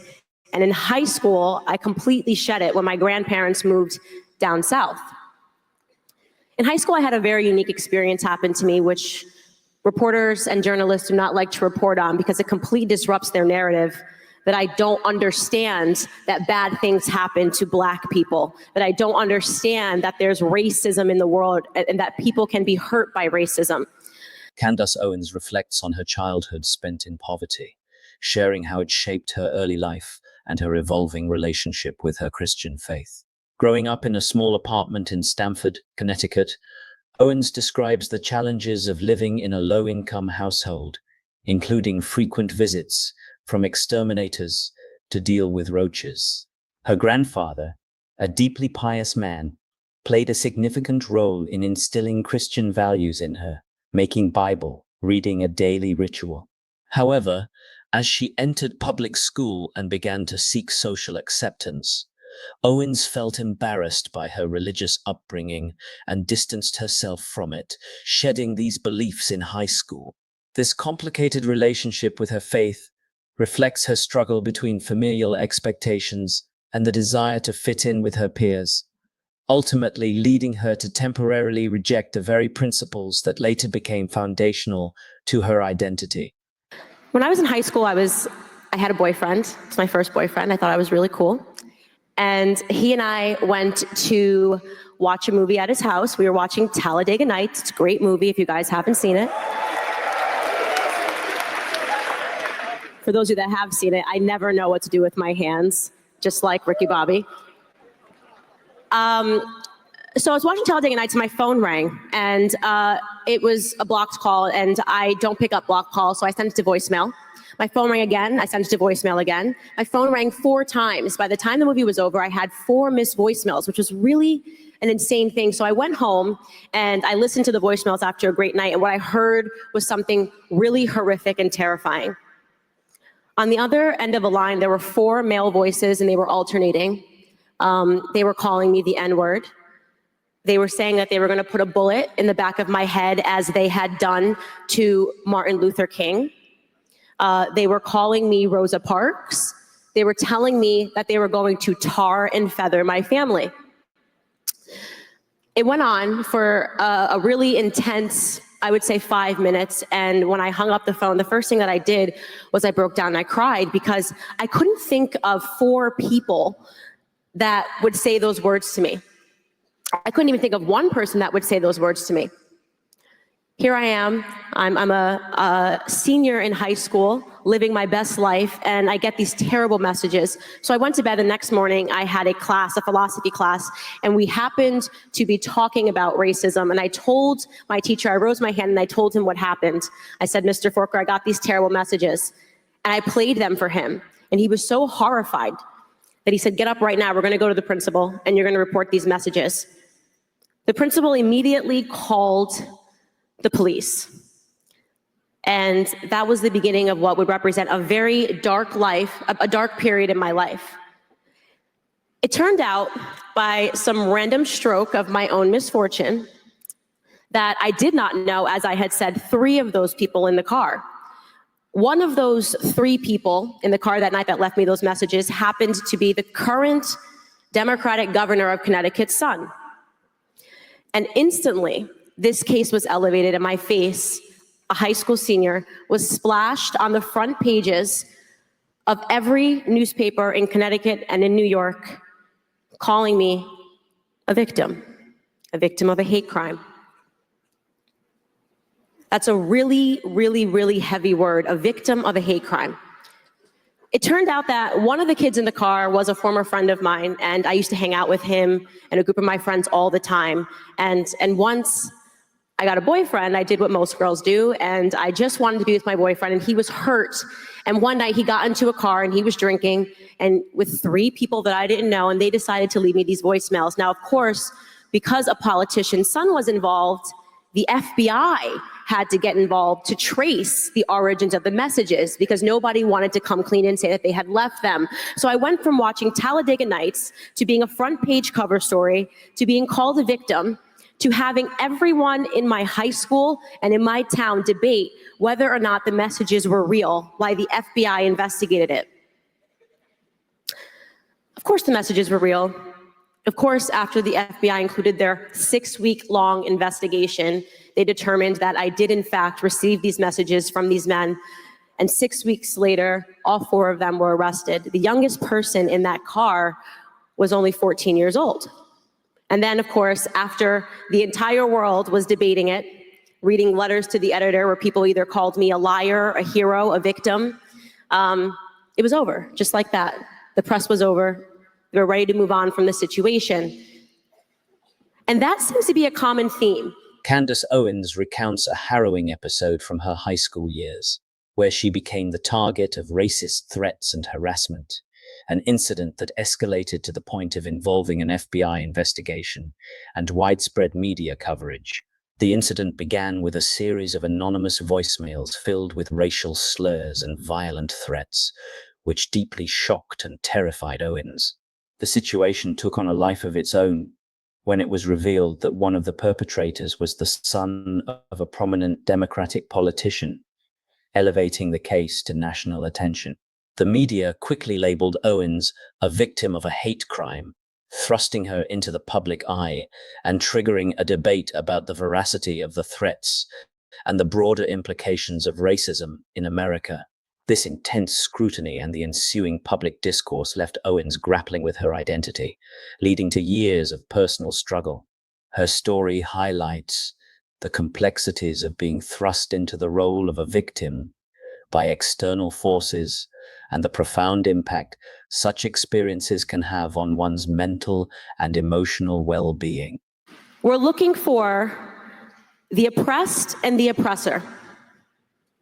These kids were labeled racist. I was labeled a victim. How did that turn out for me?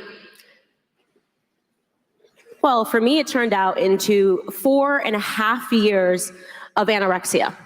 The next years of my life, that title, I was so scared going into college, afraid that people that I was meeting were going to Google me and they were going to find this story, that they were going to find that I was a victim, that they were going to think that I somehow started this or I did. Yo, if you're in the comment section, how many of y'all have actually witnessed or have had actual racist encounters? Just comment and let me know.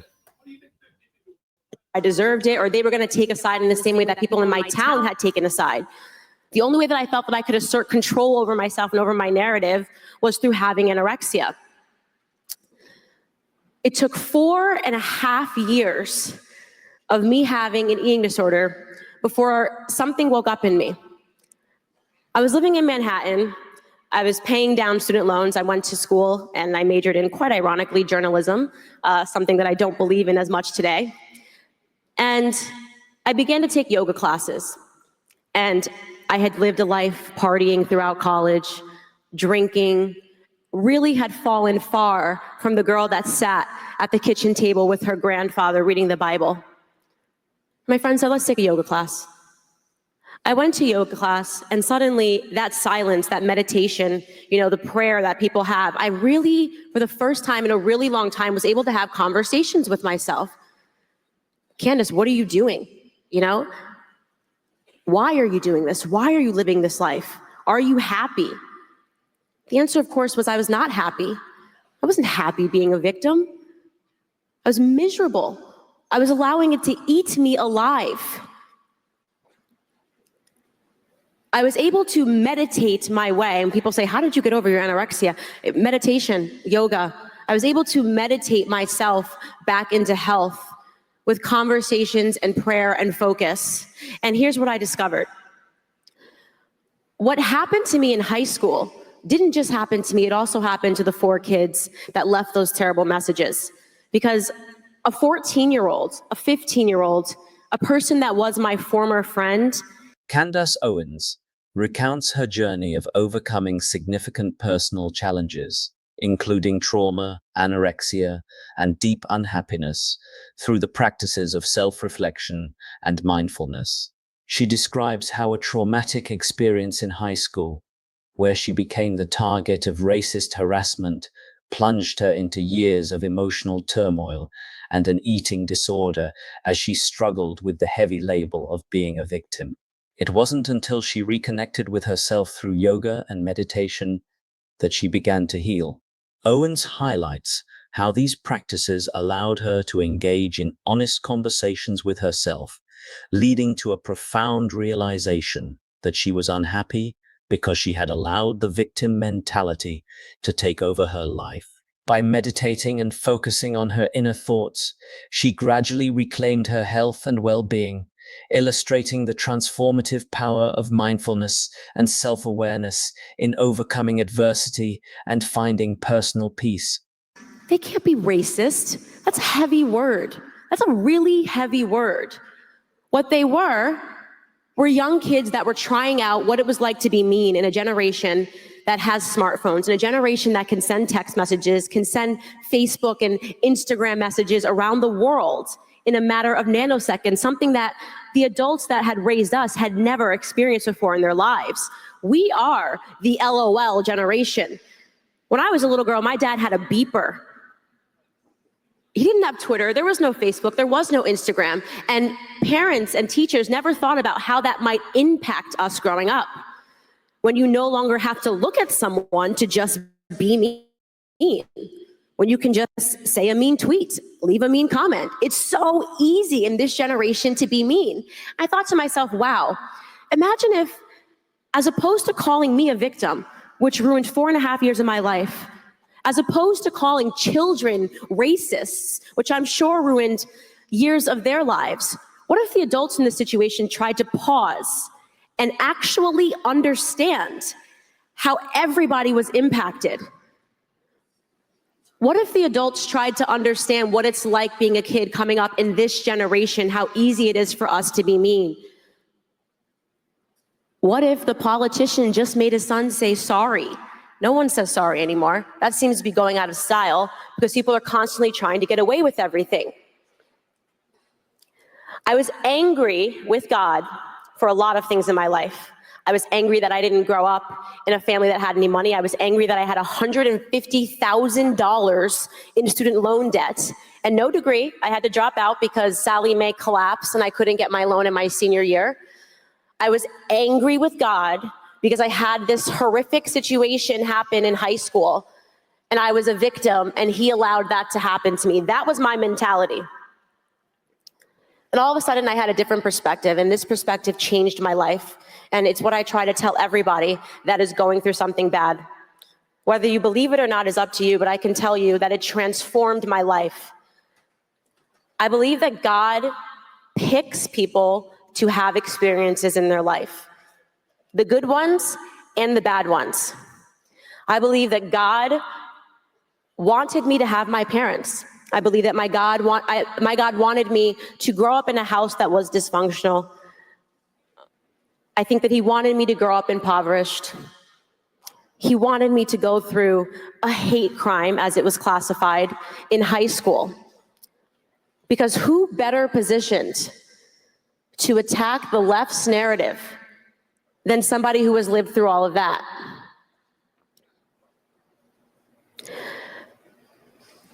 In 2017, in early 2017, I had such an interesting moment. I was still drinking, and suddenly, after a night of drinking, I woke up in the morning and I just broke down crying. It was the most bizarre thing. Nothing happened. There was nothing eventful that happened. I broke down crying, and I said to someone close to me, I have this feeling, and it was the first time that I had said that God wanted me to do something, that God wants me to quit drinking. Just like that. I just quit drinking because I broke down crying in a room and had a sense that God wanted me not to poison my body anymore, that he wanted to be able to open the universe up to me in a way that it had never been opened up to me. I quit drinking, and I uploaded my first YouTube video, which was called Mom, Dad, I'm a Conservative. In her powerful speech, Candace Owens shares her personal story as a means to advocate for empathy and understanding, particularly in how society labels and treats children. She recounts a traumatic incident from her high school years, where she received racist threats from peers, an experience that led to widespread media attention and the labeling of those involved as racist. However, Owens challenges this narrative, urging that instead of quickly labeling young people as racists, society should consider the broader context of their actions and the challenges of growing up in the digital age, where meanness can be amplified and detached through technology. She emphasizes the importance of understanding the motivations and pressures faced by children, advocating for a more compassionate approach that seeks to address underlying issues rather than simply condemning and categorizing them. Owens' message is a call to move beyond simplistic labels and to foster a culture of empathy, where the focus is on healing and growth rather than division and blame. What happened next, I could have never predicted. My third video got 26 million views worldwide. It was me attacking the narrative that CNN was trying to sell to me after, which I'm sure you guys remember here in Virginia, the Charlottesville debacle. CNN, when I went home, was trying to sell to me as a Black American that the KKK was alive and well. That a real fear that I have to have walking down the street is that a guy on horseback in a white hood is gonna come because we didn't vote for Hillary Clinton. And I said, this is ridiculous. Honestly, we've had enough of this narrative. It's time for someone to be a voice in the Black community. And I just started ranting. I always call it, what I did for 4.5 minutes was a Kanye rant. I challenged Americans to believe their experiences versus what they see coming out of their TV screens. Because what I see is that I grew up in a country that is not racist. I grew up in a country that is diverse. I grew up in a country that has given opportunities to so many people, including myself, to be able to start from humble beginnings and to use my voice and to be able to share it. And tell me, in what other country in the world do people have those sorts of opportunities that they could flip open a laptop, Kanye rant for 4 minutes, and reach 26 million homes? I attack a lot of narratives on TV. I'm sure for those of you guys that follow me on Twitter, you see that I am going after, I go for the jugular a lot about tons of things. I speak out against feminism because it's not feminism. What's happening today is a radical form of a women's movement. The idea that we don't need men, that men are always and constantly, once again, the oppressed versus the oppressor. I have news for people that do identify themselves as feminists. Men are not dropped off by the stork. They are born. We are the people that have to carry men for 9 months. They are our little boys, they are our sons, they are our husbands. The idea that somebody can live a life in the way that Brett Kavanaugh has lived his life, and to have what has happened to him over these last couple of weeks happen to him should terrify everyone. This country needs due process, but beyond that, this country needs women to find their voices and to fight for our men. Because what is happening right now is a cultural war on men.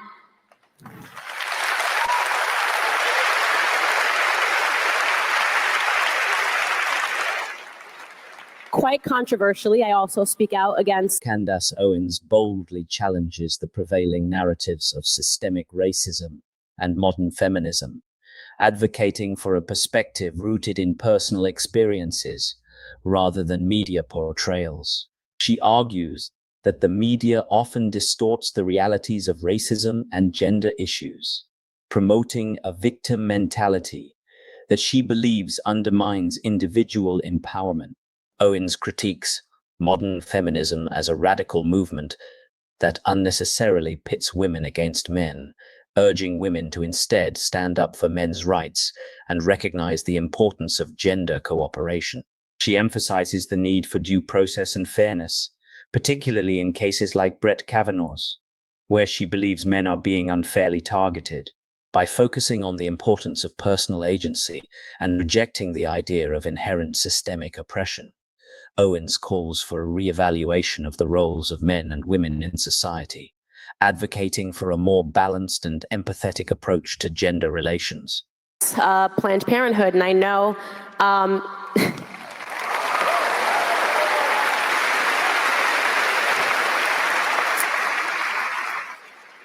in school, I learned that choice was good. The word choice is good. The left is incredibly good at linguistics. Planned Parenthood. That sounds nice. I want to plan my parenthood. But in reality, they're murdering babies. Choice. Choice is good. I want choices. But in reality, one of those choices is to murder. When I looked into Planned Parenthood and the history of eugenics and the fact that it was founded by a woman who quite literally said that Black people need to be exterminated like weeds. When I looked into the numbers and I understood that 900 Black babies are aborted every single day, and yet CNN wants me to pay attention and be upset and enraged and to boycott and to protest for the 16 unarmed Black men that are shot and killed by police per year. No voice for the 18 million Black babies that have been ripped from the wombs of their parents since 1973. That's acceptable. They've branded that as okay murder. That is the focus that I try to deliver to the Black community, to understand that our population growth has stagnated. And it is due to the fact that we are being taught to murder our children. That has labeled me as somebody that's controversial. She doesn't believe in Planned Parenthood. I'll tell you what else I don't believe in. I don't believe in the welfare system.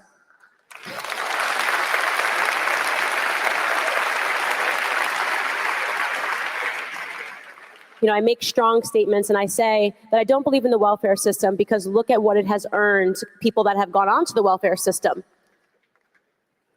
Absolutely nothing. Since LBJ put in place the Great Society Act, which he referred to as the N-word bill, it has completely decimated our communities. A question that I always ask myself, and I've had this conversation with my partner, Charlie Kirk, is why is it that the left mocks God? It's a weird thing. Like, there's a lot of things you can make fun of, but it's very weird when you start making fun of Jesus Christ and that becomes normal. When Joy Behar is just openly mocking Christians on The View, when they're openly mocking the fact that our Vice President Mike Pence has respect for his wife and believes in Jesus Christ. Why would they do that? The welfare is an interesting study as to why. My belief is that the left wants to grow government. It wants government in many ways to replace God in people's lives. It wants people to turn to government for solutions, for every solution. Someone had told me that, hey, Candace, the argument for pro-choice is that Planned Parenthood also does a lot of really great things, and I'm sure that's true.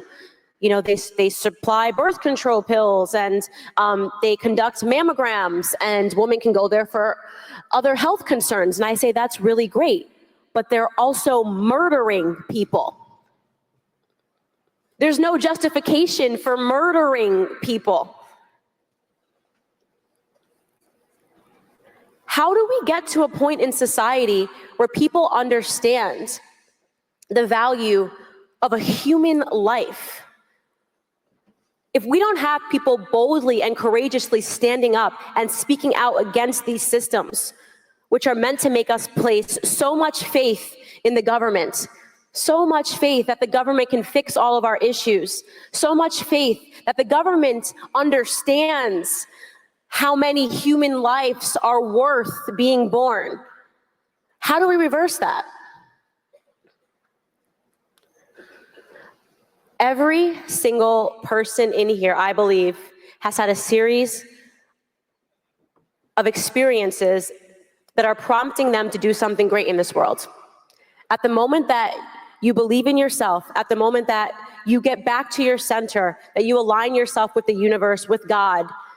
In her impassioned speech, Candace Owens delivers a sharp critique of Planned Parenthood, the welfare system, and what she perceives as leftist efforts to replace God with government. She argues that Planned Parenthood, under the guise of providing health care, is responsible for the mass extermination of Black lives through abortion, a practice she views as rooted in eugenics and fundamentally at odds with the value of human life. Owens also condemns the welfare system, suggesting that it has failed to uplift communities and instead has perpetuated dependence and poverty, particularly within the Black community. She contends that the left's promotion of these systems is part of a broader agenda to erode religious faith and replace it with reliance on government, undermining individual responsibility and moral value. Throughout her speech, Owens emphasizes the importance of personal responsibility, self-reliance, and a return to faith as the true paths to empowerment and social progress, positioning herself as a vocal advocate for life, liberty, and the pursuit of personal and communal upliftment. The universe will open itself up to you. It certainly did for me. Maybe not every person is going to do what I did. Maybe not every person is going to quit their job and decide they're going to make YouTube videos. But make no mistake, there is a cultural war happening, and every single one of you can do something and participate in it in some regard. My focus obviously has been on presenting a new perspective to the Black community. I think we are in desperate need of new voices in the Black community. We are in desperate need of somebody that will stand on a platform and say, hey, it's actually not cool to be a victim. There's no value in being a victim. You win no awards for being a victim, unless you're Colin Kaepernick.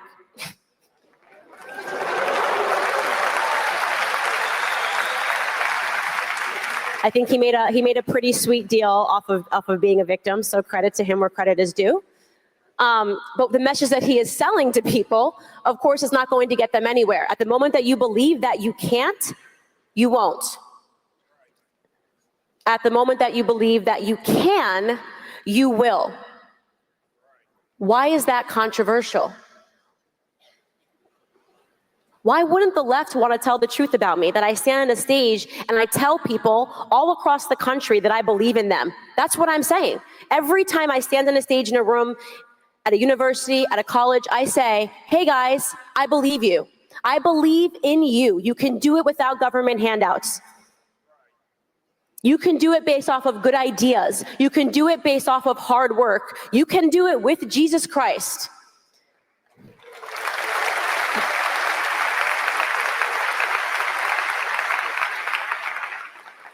Of course, if every single person in the world thought that, if every single person in the world woke up with confidence and said, I can do it and I can contribute, and my life, my birth has meant something, it means something to this world, and I'm going to contribute something, you would see naturally that government would shrink.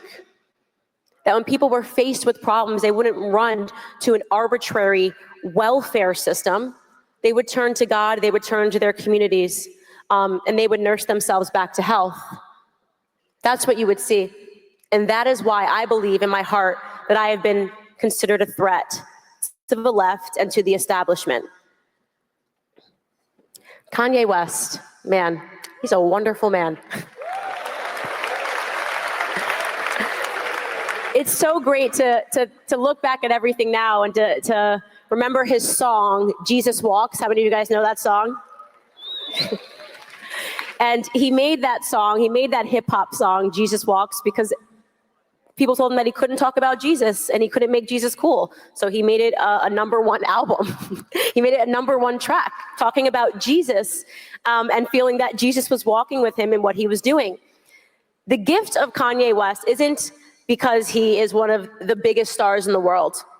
The gift of Kanye West in that simple 7-word tweet that broke the internet, I love the way Candace Owens thinks, is that he opened people's hearts and people's minds to a different perspective. The gift of Kanye West putting on the MAGA hat was that it completely destroyed the narrative. I love Donald Trump.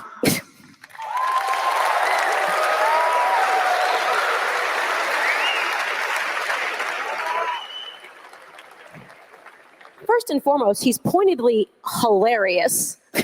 I actually genuinely feel bad that there are people that are not enjoying Donald Trump in office. I don't understand how they don't understand how hilarious President Donald Trump is. Aside from that, he's an unbelievably strong leader. To stand in the face of the entire United Nations assembly yesterday and to say that America will be governed by Americans and not by globalists.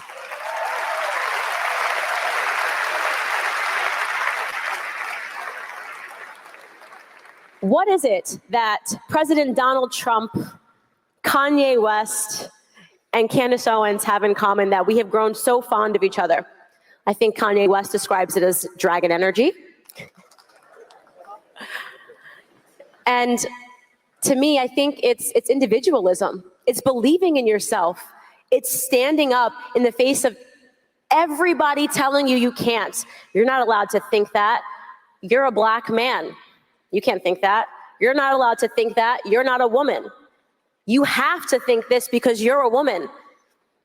It's standing up in the face of all of that and saying, no, I am my own person. I am governed by what I believe to be truth. And I can live up to any expectation that I set for myself.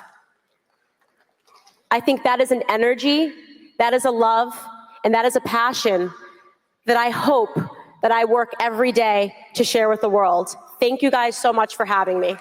In her powerful speech, Candace Owens calls on the Black community to reject the mindset of victimhood and instead embrace their potential for success through hard work, faith, and individualism.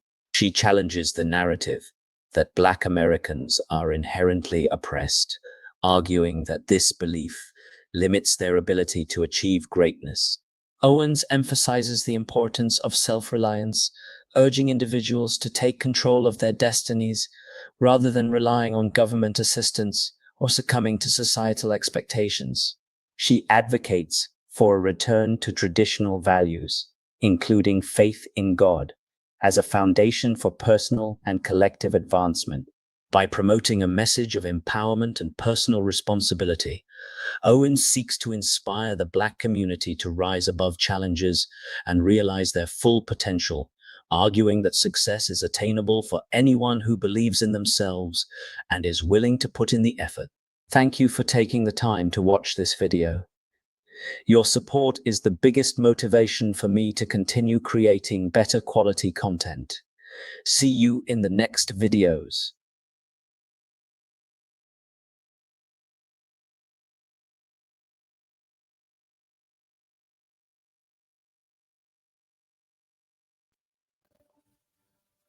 And of course, that is it for tonight, but that might not just be it for tonight. And like, comment, and subscribe, and we out of here.